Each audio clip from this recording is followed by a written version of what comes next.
Bégodeau, Papacito, même combat, point d'interrogation.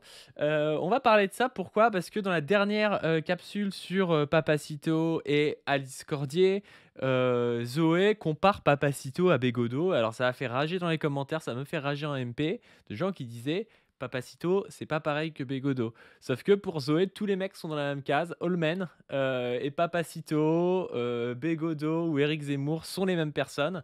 Donc elle va devoir s'expliquer, Docteur Zoé. Alors juste avant, de la recevoir, on va peut-être, regarder son extrait et puis, comme ça, on va pouvoir, commenter avec elle. Alors ça fait bizarre parce que c'est l'ancienne DA. Donc que nous raconte Zoé? Capitalisme. Et donc ça, Papacito n'a pas du tout cette lecture-là, mais ça va être intéressant de l'entendre en parler. Et après, il va faire une bégodo à Alice Cordier. Il va expliquer que tout le monde lui est passé dessus, machin et tout. Voilà, on va pouvoir regarder ça aussi et voir un petit peu comment les femmes de droite sont traitées dans leur milieu. C'est toujours intéressant de voir ça. Donc voilà comment Zoé présentait le truc et il y a plein de gens, bah, notamment voilà, un commentaire il y a pas longtemps, mais il y en a eu plein d'autres. Elle commence à me gonfler, Docteur Zoé, a parlé de Bégodeau comme si c'était l'équivalent d'un gros droitard masculiniste. Faudrait doser. Donc, tu es sur le banc des accusés, Zoé. Comment ça va aujourd'hui? Et est-ce que tu assumes de comparer Bégodeau à Papacito?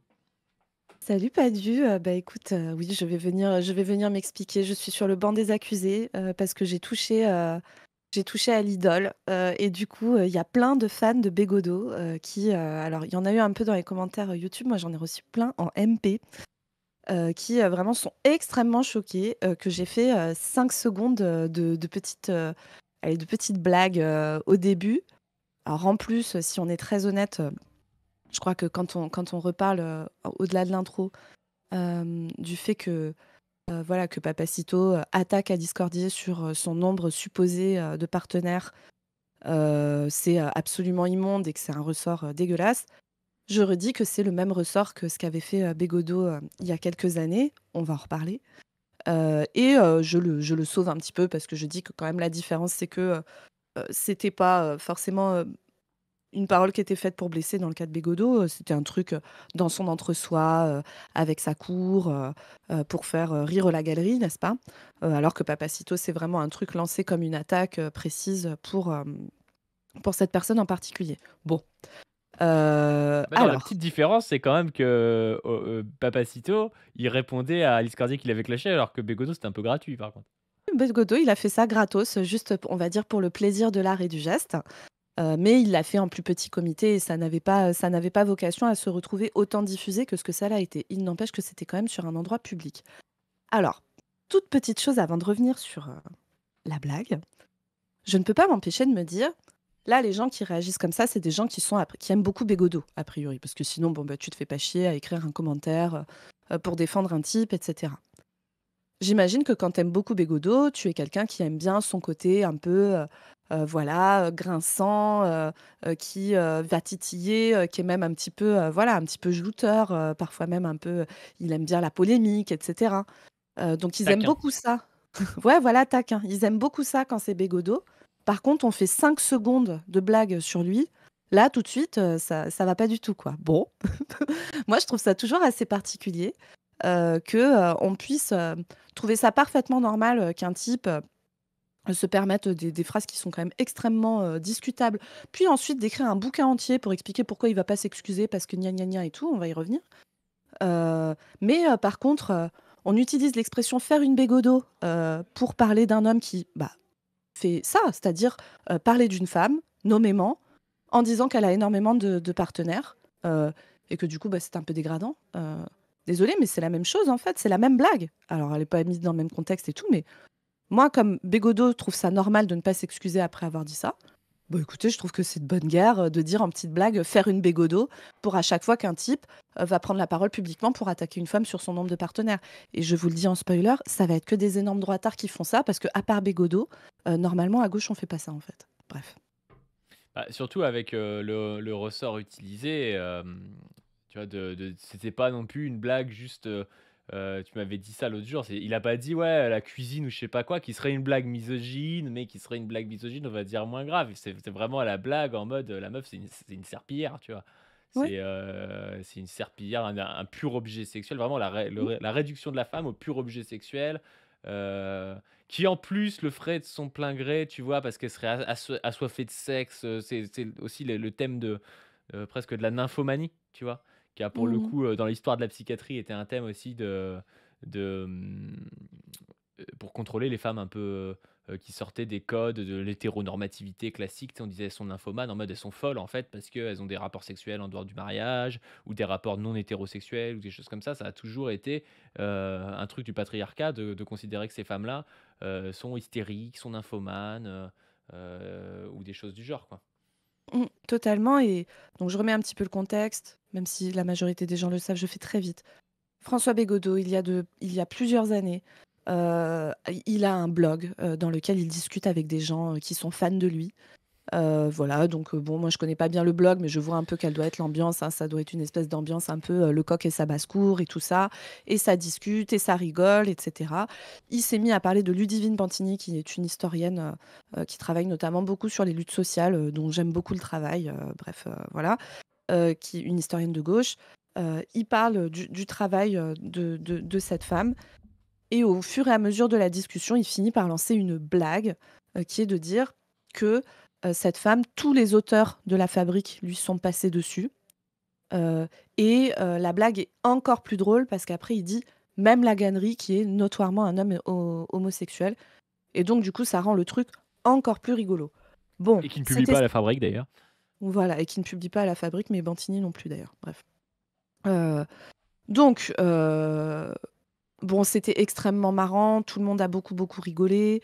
C'était censé rester dans son entre-soi avec ses fans qu'il aime beaucoup et qui boivent ses paroles et tout ça.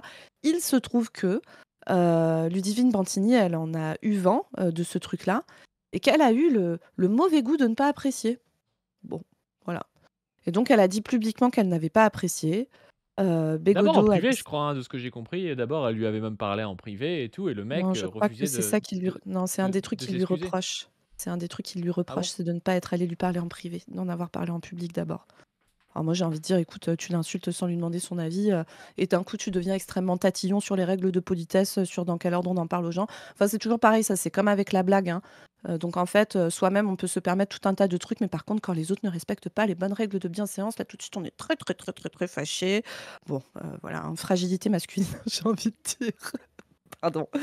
Mais bah, je troll un peu, mais bon, en fait, ça me saoule, ça, de se permettre ce genre de truc parce que tu es dans ta position sociale qui te permet de le faire, et ensuite de trouver que tout le monde te doit, grande déférence et grand respect, et d'abord venir te parler à toi personnellement et pas en parler publiquement et tout. Eh, c'est bon, quoi.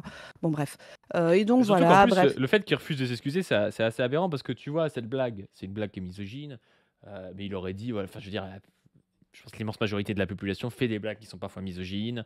C'est pas non plus, il y a pas de quoi le cancel si le mec avait dit: «Ah bah désolé, j'ai pas fait exprès, j'étais en petit comité, il était tard», et puis voilà, c'était une blague de merde. Mais en fait, c'est pas ça qu'il a dit. Il a dit, si Ludivine Bantini, a un problème avec les femmes qui ont une sexualité, large et tout, c'est peut-être qu'elle-même, elle est un peu, dans la morale, je sais pas trop. Enfin, il a retourné le truc en mode, totalement de mauvaise foi, alors qu'en plus, il avait dit: «Ouais, tout le monde lui est passé dessus». Il est pas en train de dire, «Elle a une sexualité libertine», tu vois? Qui à la Mmh. limite, bon, déjà, je vois pas pourquoi il dirait ça d'une meuf, sans la connaître, tu vois? Mais dire tout le monde lui est passé dessus, à quel moment c'est amélioratif, tu vois? À quel moment tu vas dire: «Ah bah non, t'es fermé d'esprit si tu considères que, dire qu'on t'est passé dessus, c'est quelque chose de péjoratif». C'est évident que c'est péjoratif, enfin, surtout sur une meuf, tu Non, pas du bah, effectivement, et puis ce que tu disais sur le fait que c'est pas n'importe quelle blague, moi je suis d'accord avec toi. Moi, je trouve que c'est une des pires, en fait. Parce que, tu as plein de manières dont tu peux attaquer les meufs. Si vraiment tu peux pas te retenir de temps en temps faire des blagues misogynes de merde, tu aurais pu en choisir d'autres, tu vois? Si vraiment il y a ta pulsion comme ça là, ton affect, hein, vas-y, je troll, ton affect là misogyne là qui te pousse au fond de ton ventre à dire un truc vas te dégueulasse faire sur une défoncer par meuf, Chris, hein, mais après, tu peux. je fais exprès, à dire un truc dégueulasse sur une meuf, hem tu pourrais en choisir d'autres, tu vois? Tu disais la cuisine tout à l'heure, presque moins pire en fait, de dire qu'on est stupide ou qu'on a des cerveaux émotionnels ou qu'on est, voué à faire des trucs pas très intéressants, genre la bouffe et le ménage et cetera. Mais là, le mec, il C'est choisit intéressant la d'attaquer bouffe, une mais meuf, bon, bah, bien sûr, évidemment. Mais là, le mec, la bouffe devient intéressante quand c'est des mecs qui la font. Et Exactement. le mec, choisit ce truc-là. Alors je me permets quand même de remettre le contexte parce qu'en fait, quand on gueule sur les attaques misogynes, c'est pas juste qu'on s'emmerde, et qu'on se fait chier un matin et qu'on sait pas quoi foutre, c'est que ça a des conséquences réelles sur nos vies, des trucs très, très concrets, hein. C'est pas, de la pensée comme ça, dans la tête, d'un mec, qui se permet d'écrire ça, assis sur son canapé bien tranquillement, en n'ayant jamais vécu ce type de problème, en fait. C'est des trucs qui sont très, très concrets dans nos vies. Nous, les femmes, depuis qu'on est toutes petites, on est sexualisées, très jeunes. Les premiers moments où on subit, des agressions, c'est, parfois bien avant 10 ans, malheureusement dans la famille et tout, mais la plupart d'entre nous, c'est entre 10 et 12-13 ans, qu'on subit, voilà, des exhibs, des frotteurs, des machins, des trucs comme ça. C'est très fréquent pour nous, en fait. On se construit avec ça. Au cours de toute notre adolescence, on se construit avec ça aussi. Les pères de nos copines qui font des remarques dégueulasses, le prof de sport qui est un peu chelou et qui se frotte à toi pour te montrer comment on fait du golf, et le machin et le truc, et les mecs dans les transports en commun, et parfois ton propre conjoint, et parfois ta propre famille, et parfois les mecs avec qui tu bosses ensuite quand tu commences à bosser. Enfin bref, ça jalonne nos vies, en fait. Donc, la sexualité, c'est un truc qui nous est imposé en permanence. On nous oblige à être regardés en permanence comme un corps sexuel, et cetera, tout le temps, et en même temps, et on se fait, agresser, harceler, et cetera, pour ça, et en même temps, on passe notre temps à nous expliquer que notre sexualité volontaire, consentie, est dégradante pour nous. Que ça fait de nous, des sous-êtres humains, des mauvaises femmes, des femmes qui ne sont pas du bon côté, de la dichotomie maman-putain, et cetera, et cetera. Et donc quand un type, vient, attaquer une femme, sur, son nombre supposé de partenaires, c'est ça que ça charrie derrière. C'est profondément dégueulasse. C'est vraiment une des blagues misogynes les plus dégueulasses qu'on puisse faire. La preuve, c'est du niveau des Papacitos, en fait, de faire ça. C'est-à-dire que le niveau de sombre merde qu'il faut être pour utiliser ce type d'argument, c'est Papacito, c'est ce level-là. C'est-à-dire que Papacito, lui, quand il se fait attaquer, et cetera, plutôt qu'aller répondre sur du fond politique et tout ça, il choisit de parler d'une femme et de son nombre de partenaires. Il estime que c'est suffisant pour la dégrader assez. Je En pense disant en que plus après, parce que je sais pas si tu vu, mais après il a dit, il a fait une story en disant que en fait Baptiste Marché, n'avait pas eu de rapport avec elle. Alors qu'en plus le mec il raconte des trucs, et si ça se trouve en plus c'est faux, tu sais? Genre, mais bien sûr, mais en en c'est à en plus, si chier tu veux, comme truc de dire: «Elle a baisé c'est avec tout même le pas monde, la lui, lui, question. lui, ah non en fait c'est faux», tu sais? Mais tu sais le pire, c'est qu'il a sûrement dit: «En fait, c'est faux» parce que c'est Baptiste Marché qui lui a demandé, Bien pour sûr. sauver l'honneur de son pote. Bah oui, surtout que Salir Baptiste Marché, salir si ça se trouve l'honneur c'est de vrai, mais la comme il meuf, est y a pas censé de être problème. puceau, à cause de la religion, Baptiste Marché il a peut-être pas apprécié. Évidemment. Et après, encore une fois, c'est bon, moi je suis pas un lapin de 3 semaines, en fait, qu'un mec, en position hyper dominante, c'est-à-dire un écrivain très connu, très reconnu dans les milieux de gauche, avec une grosse culture, artistique, bourgeoise, et cetera. Quand il, blablate avec ses femmes, avec ses fans, pardon, heu se retrouve, à dire de la grosse merde misogyne, mais je n'ai enfin, comment dire? Je n'ai aucune surprise. Je veux dire, nous vivons dans une société profondément sexiste. L'immense majorité des gens ont dit ou fait des trucs sexistes dans leur vie, moi y compris, hein, enfin voilà.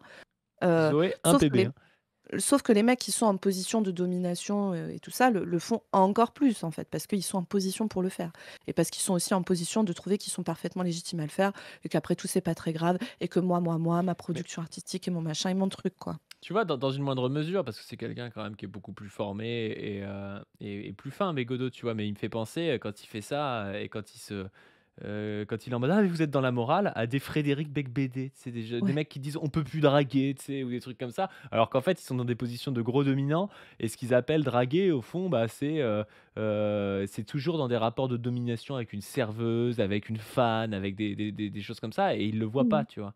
Alors je C'est dis pas ça. que Bégodeau en est au point d'être un Frédéric Becbédé, tu vois? Mais il y a ce côté-là aussi, d'inconscient, de personne qui est quand même un dominant, tu vois? Et qui devrait s'en rendre compte. Évidemment, alors lui, ce qu'il va dire, c'est que lui, il s'est déjà beaucoup auto-analysé lui-même, en fait. Et que lui, quand il parle de lui, il est capable de dire qu'il a des biais, machistes, et cetera. Par contre, quand c'est, d'autres gens qui lui disent: «Bah, là, mec, tu fait un peu de la merde, là, non, là, c'est pas valide, il faut que ça soit lui qui s'auto-analyse parce que c'est lui qui a un cerveau suffisamment développé pour le faire, en fait». Et puis, toi, tu parles de tu Dire fais le qu'on a des parallèle biais, ça avec, suffit pas, hein. Enfin, bah, je veux oui, dire, si tu exploites tout le monde et que tu dis: «Ah, je suis bourgeois», bah, super, tu vois? Mais mon bah, frérot, ouais. dans les actes, Et tu l'es quand même, tu concrètement, vois? c'est ça. Et concrètement, qu'est-ce que ça change, en fait, que tu te sois auto-analysé pour te rendre compte que tu te comportais comme une merde parfois?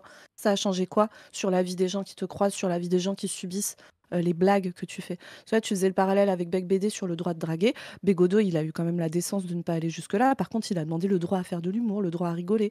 Et tu vois, dans son bouquin, alors je l'ai déjà dit, mais je ferai, parce qu'après cette histoire-là et son refus de s'excuser, il a écrit un bouquin entier où ça parle un peu de féminisme, un peu de l'humour et pas mal, voilà, de l'art, et cetera. Bon, 400 pages, hein, le machin, qui est, pour moi, enfin, en tout cas dans ceux que j'ai lus, vraiment, le moins bon.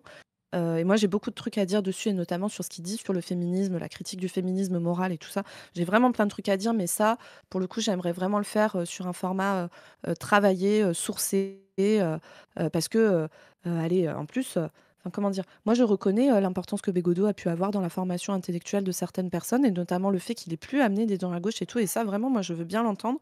Moi, je suis une militante et je réfléchis en termes d'efficacité militante. J'ai pas de problème à le regarder pour ce qu'il est et pour l'impact qu'il a pu avoir. Néanmoins, je pense que le livre qu'il a sorti est un livre, sur lequel j'ai énormément de trucs à dire et ça vraiment on le fera sur un format, pas une caps comme ça où on parle, à la volée, comme on fait aujourd'hui. Là, on parle de la blague aujourd'hui parce que je trouve que c'est important et dans le discours qu'il tient sur l'humour dans son bouquin, en fait, il élude complètement, à quel point l'humour peut être utilisé, enfin, il en parle très, très peu, comment l'humour peut être utilisé, comme un moyen, pour, préserver l'ordre social et asseoir sa domination. Alors que bon, je veux dire, il y a énormément de travaux qui ont été faits là-dessus. Heu, dire, on ne peut même plus faire d'humour et cetera. Enfin, je veux dire, les gros racistes, c'est par l'humour, qu'ils se permettent d'être racistes et ensuite de se planquer derrière l'humour, pour l'être. C'est pareil pour, le validisme, pour l'antisémitisme et cetera. Dire: «C'est une blague», n'élude pas totalement, la dimension, violente, et brutale, du propos, en fait. Pas du tout. Et d'ailleurs, il donne un autre exemple en disant: «Ah ben voilà, moi il y a une blague, sur le fait que les personnes noires aient de grands pénis, qui me fait énormément rire. Alors oui, effectivement, ça peut pas mais moi ça me fait rire» et tout et en fait, il analyse même pas cette blague, pour ce qu'elle est, c'est-à-dire, en fait, ça reste un cliché, négrophobe, très important, hein, le fait de ramener les hommes noirs, à leur supposé immense pénis et tout. Alors truc de mec blanc, hein, si je puis me permettre, mais bon bref, les obsessions sur les pénis des mecs noirs. Et en plus, ça charrie, des choses qui sont particulières, hein, parce que, dans l'histoire, notamment, par exemple, de la ségrégation en Amérique du Nord, le fait de présenter les hommes noirs comme des hommes, qui ne sont que des pénis, en fait et des bêtes, S, qui, pourraient, des gens et cetera. Enfin, c'est quand même, ça charrie des trucs importants, en Europe aussi, enfin voilà, c'est pas, neutre, hein, comme, blague. En plus, il donne cet exemple de blague, qui est une blague, qui ne cible pas quelqu'un en particulier. Là, il a cité, Ludivine Bantigny en particulier. Elle l'a mal pris. Il a ensuite refusé de s'excuser en utilisant des arguments, mais c'est pareil, disant: «Ah ben oui, on aurait dit, une maîtresse d'école, parce que j'ai poussé ma camarade qui me demande de m'excuser devant tout le monde, ça n'a aucune valeur et tout». Mais putain, je suis désolée, on est à gauche. En plus, il critique le fait qu'elle ait porté plainte et tout ça. Alors moi, j'ai plein de comment dire? J'ai plein de critiques à faire sur, la pénalisation des violences sexistes et sexuelles, sur leur judiciarisation, sur à quel point ça ne permet pas de régler les problèmes, ça ne permet pas de réparer les victimes, ça ne permet pas de protéger. Tout ça, tout ça, tout ça, je veux bien l'entendre. Mais ça, c'est comme Katnins qui va nous parler de justice transformatrice et réparatrice et de droit au pardon et cetera. En fait, quand tu es dans la position du gars qui a fait de la merde et que tu es dans la position du gars qui n'a pas mis en place des choses pour essayer, de réparer un peu la merde que tu as faite, tu n'es pas légitime à venir tenir ce discours, anti-punitiviste et anti-judiciaire parce que c'est typiquement à cause d'attitudes comme les tiennes que c'est difficile d'avancer ce discours-là. Parce qu'en fait, pour, pardonner et cetera, mais il y a aucun problème. Surtout, bon là, voilà, c'est, on va dire, dans l'échelle des blagues de merde, c'est une des pires, mais dans l'échelle de toutes les violences sexistes, qui peuvent exister, c'est pas le pire, voilà, il y a des trucs pires. On peut tout à fait pardonner. Mais en fait, pour pouvoir pardonner, ça nécessite d'avoir compris qu'on a fait de la merde, de l'avoir reconnu et d'avoir fait en sorte que ça ne se reproduise plus. Et c'est ce qu'il a en fait, le fait de refuser de s'excuser et de parler de l'excuse comme étant un truc d'une maîtresse qui demande à l'élève sans jamais comprendre quelle est la différence réparatrice pour la personne qui est en face, parce qu'en fait, c'est ça qui compte dans les excuses. Et quand moi, une de mes gamines tape l'autre et que je lui demande de s'excuser, je ne lui demande pas de s'excuser pour, enfin désolé François Bégodeau, mais tu te compares à un il se compare à un enfant, donc je vais me permettre de faire une métaphore sur les enfants, hein. Je ne lui demande pas de s'excuser pour dire qu'elle s'est excusée. Je lui demande de s'excuser et souvent j'utilise l'expression «un vrai gentil pardon». C'est-à-dire pour montrer à l'autre que je me suis rendu compte que ce que je t'ai fait, c'est pas bien et j'ai envie de faire des choses pour que tu te sentes mieux après, j'en suis désolée. C'est ça le but de l'excuse, c'est la réparation pour la personne qui est victime de ton geste et ça n'existe pas dans son bouquin et ce que tu disais là tout à l'heure sur le fait que, heu tu sais, elle aurait en gros, c'est elle qui voit mal les femmes libérées et cetera. Alors en fait, pas exactement comme ça qu'il le présente dans le bouquin. Lui, il va même jusqu'à dire voilà, peut-être que ça a une résonance particulière dans son histoire à elle et que c'est pour ça que mais là, j'ai envie de dire: «Mais attends, te permettre de supposer des éventuelles violences qu'elle aurait pu subir quand tu es le type qui s'est foutu de sa gueule et qui a refusé de t'excuser, mais tu n'es pas en position pour faire ça, en fait». C'est quel niveau de manque de respect, en fait?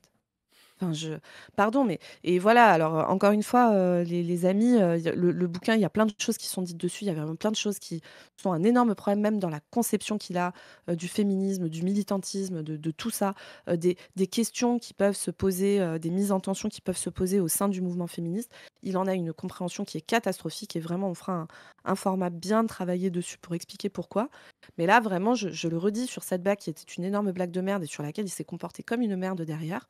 Le fait qu'on soit à un tel niveau de fragilité, pardon, hein, mais de fragilité, de trouver qu'on n'a pas le droit de faire un peu de sarcasme et de dire: «Faire une bégodo» quand un type se permet de dire machin est passé sur tout le monde lui est passé dessus, alors qu'on adore son côté, jouteur, taquin et cetera. Mais c'est bon en fait, hein. Bon bref. Juste, moi, je voudrais revenir sur aussi, il y a un manque de matérialisme évident dans le fait de pas analyser, quand il parle de critique de la morale. Qui critique, le fait, la morale en soi, tu vois? Il se pose pas la question de quand je dis: «Ouais, il ne faut pas être dans la morale», quel sujet collectif je représente, tu vois? Il y a que des bourgeois qui te disent ça, tu vois? Mais Il y a bien sûr, Tu trouves jamais, un putain de prolo qui te dit: «Ah bah non, la morale, c'est de la merde et tout». C'est un truc de privilégié de dire ça. C'est évidemment. un truc de quelqu'un qui te dit: «Oui, heu, on peut être dans quelque chose de totalement amoral». Enfin, vraiment, tant qu'on a des systèmes de domination, la morale aussi, notamment la morale populaire, heu, elle a une caractéristique qui est de condamner des choses, par exemple, de faire des blagues, qui rabaissent, des blagues racistes, des blagues sexistes ou des choses comme ça, tu vois? Alors peut-être que c'est insuffisant la morale et que ça maintient une séparation jugement fait, jugement de valeur, genre, jugement de morale, système de domination. Ça d'accord, mais dire: «Ah oui, mais du coup, faut pas critiquer ma blague parce qu'en fait la morale c'est pas bien», c'est une position de gros dominant, hein. Enfin, Oui. vraiment je vois aucune personne qui n'est pas, en haut au milieu du graphique, qui tiendrait ce discours. Les gens en haut à droite du graphique, ils vont tenir un autre discours, ils vont même, avoir une morale, mais une morale qui va être, à l'encontre des classes populaires, à l'encontre des comment ça s'appelle? Bah, des woke, des trucs comme ça, tu sais, ils vont Mmh. avoir une morale conservatrice, en gros.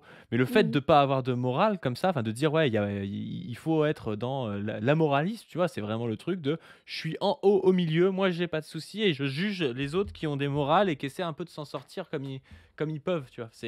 Moi je trouve ça catastrophique comme position. Il fait ni une analyse de l'humour, ni une analyse de la morale de manière historique et avec des rapports sociaux, mais il fait une analyse indépendante du temps, qui est l'analyse Nietzschéenne, de base, qui est une analyse de clercs qui se sent au-dessus des autres, quoi.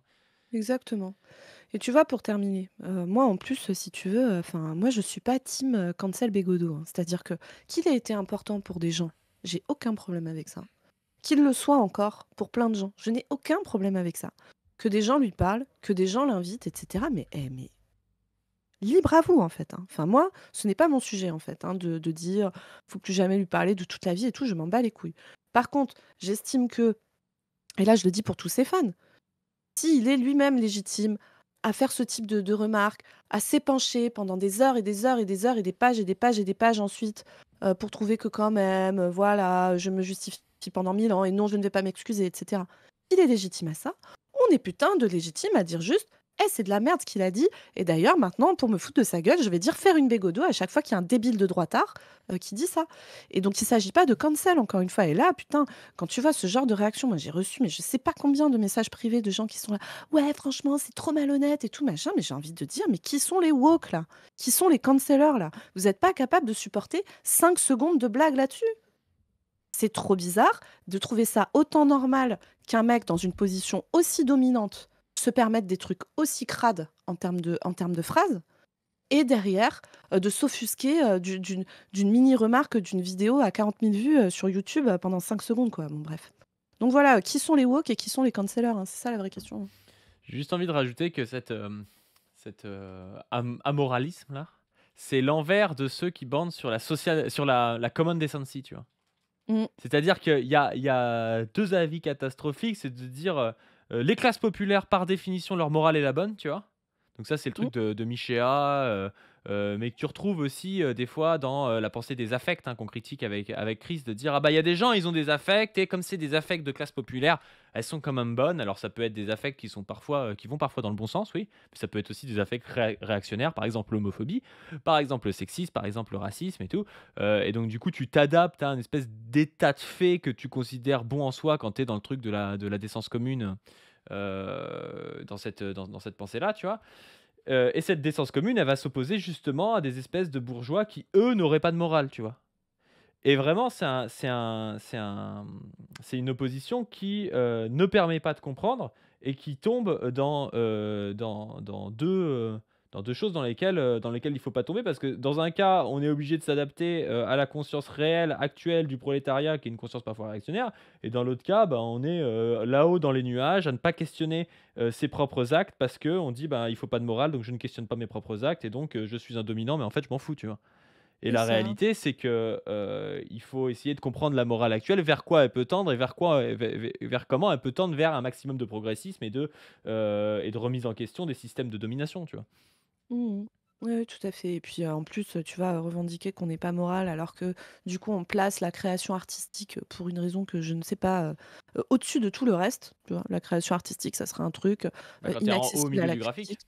Bah, voilà, c'est ça, parce qu'en Mmh. fait, c'est ce qui est important pour toi, mais moi je suis désolée, l'art est une pratique sociale comme une autre, d'accord? Elle est accessible à la critique comme les autres et on n'est pas obligé de la critiquer uniquement sur un angle esthétique. On a droit de porter une critique politique dessus et c'est aussi une morale, morale de bourgeois, de en haut au milieu, hein, comme l'a dit Padu, d'estimer que Même pas voilà. vraiment bourgeois, de petits clercs, tu sais, Oui, voilà. tu vois, de petits profs, un peu soit prof universitaire, soit écrivain, soit machin. Et justement, quand tu te veux progressiste, mais que tu es à cet endroit-là et que tu as des Mmh. choses à perdre au final, et ben, du coup, tu peux être révolutionnaire que dans la morale, que, dans l'art. Tu peux pas être révolutionnaire dans la pratique, parce qu'être révolutionnaire dans la pratique, ce serait remettre en question ton propre confort matériel et ta propre place de dominant. Et donc du coup, tu es obligé de dire: «Ah, regardez comme je suis révolutionnaire au niveau du cinéma». Alors, ah oui, Mmh. super, tu es révolutionnaire au niveau du cinéma, mais si tu veux, ça va peut-être pas assez loin, quoi. Donc ces gens-là, ils peuvent être des alliés, mais ils peuvent aussi tomber dans la réaction, tu vois? Ils sont vraiment dans un entre-deux où, bah, moi, jusqu'à un certain temps, je pensais que Bégodeau, c'était vraiment quelqu'un qui pouvait nous servir, qui était un allié, mais plus la mobilisation se fait, en fait, plus lui, ben, il joue ses propres cartes. Et là où tu vois un Antoine Goya qui pensait comme lui, mais qui tombe quand même plus avec nous, sûrement aussi parce qu'il est moins riche, sûrement aussi parce qu'il a moins une place de dominant, dans la société ou dans la sphère intellectuelle, et ben, Antoine Goya, il va choisir quand même, je pense, aujourd'hui, notre camp.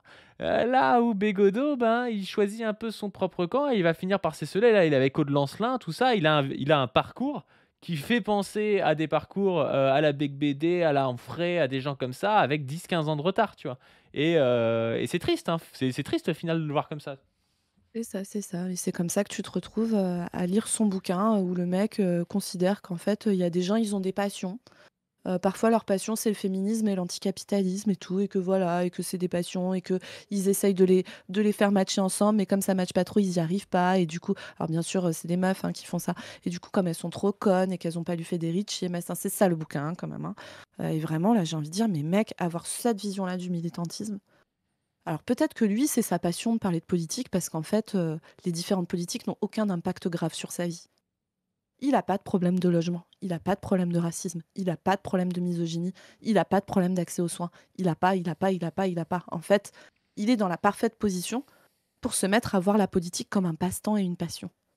Mais en fait, désolé, il y a des gens qui luttent pour des questions de survie. C'est leur survie qui est en jeu et donc ils ont pas un rapport, voilà, de petit clerc, comme tu dis. Ils sont là à trouver que quand même et la morale et mon droit à l'humour et gna gna gna et gna gna gna. Phrase de phrase de mec qui a pas de problème, phrase de mec qui a le ventre plein. Voilà mon avis. Donc Ouais, faut écoutez, vraiment comprendre dans que ce les gars contexte, on a le en droit de haut au faire des milieu du blagues. graphique, c'est, des petits clercs, c'est avant c'était l'église, tu vois? C'était le gars qui te disait la bonne morale et là, aujourd'hui, c'est pareil, il dit la bonne morale et la bonne morale pour lui, c'est de pas être c'est de pas en avoir, tu vois? Mais c'est le gars qui prétend pouvoir, juger pour les autres, ce qui est bien ou mal, ce qui est l'art autorisé, l'art pas autorisé, ce qui est l'humour autorisé et l'humour non autorisé et ce qui est drôle, c'est que, ça crie à la cancel culture, au wokisme, mais c'est une posture de cancel culture, tu vois? Totalement. Et donc, encore une fois, le fait que je reçoive 40 messages en 12 heures, de mecs qui trouvent ça ouf qu'on ait fait 5 secondes de blague, mais sérieusement, qui sont les fragiles là-dedans, en fait? Qui ne supportent pas qu'on fasse une petite blague? Sérieusement, hein. Ah, mais j'ai trouvé le titre pour la capsule. Merci, Bicroft pour les 4 € par mois. La capsule va s'appeler: «Les fans de Bégodeau sont-ils fragiles?» Point d'interrogation. Bah, en vrai, oui. Et moi, je parle de fragilité masculine. Alors, c'est une blague, en fait, hein, bien sûr, mais parce qu'il y a eu un moment, Padu, où tu parlais, tu sais, de fragilité bourgeoise. Et Ouais. là, franchement, moi, quand je vois à quel point, enfin, le niveau de violence que moi je prends, tu vois, parce que je suis une meuf. Alors, j'étais au courant en me commençant à faire du militantisme sur Internet. Je savais que ça allait avoir lieu. Enfin, comment dire, c'est pas que c'est pas grave, mais moi, ça me touche très peu. J'y étais prête, etc. Je reçois des dizaines de messages par jour, hein, de mecs qui me disent des trucs immondes, hein. Mais quand je vous dis immonde, enfin, c'est genre, c'est pas, c'est que des, enfin, c'est des trucs sexualisants dégueulasses, vraiment immondes. Tous les jours, depuis plus d'un an. Tous les jours, tous les jours, tous les jours. Je prends ça dans la tronche parce que je suis une femme, d'accord? Et j'ai pris aussi des trucs dans ma vraie vie, beaucoup, beaucoup, beaucoup, beaucoup.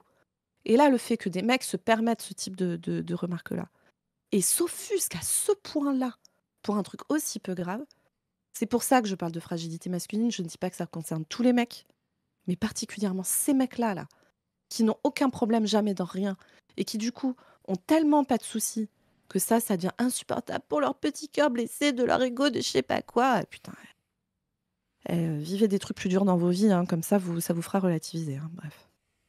Bon, bah, je vous laisse, donner sur le Tipeee, si, vous avez envoyé un message à Zoé pour vous excuser. Je vous laisse aussi vous abonner à cette chaîne, à la chaîne principale, à la chaîne de Zoé, aller voir Position Revue sur, Twitter, sur internet, sur, le site, et tout ça et sur ce, on vous dit à plus. À plus tout le monde, salut, mais vous avez le droit de venir pleurer en message privé, il y a pas de souci, je le prends pas mal. Juste parfois je vais répondre.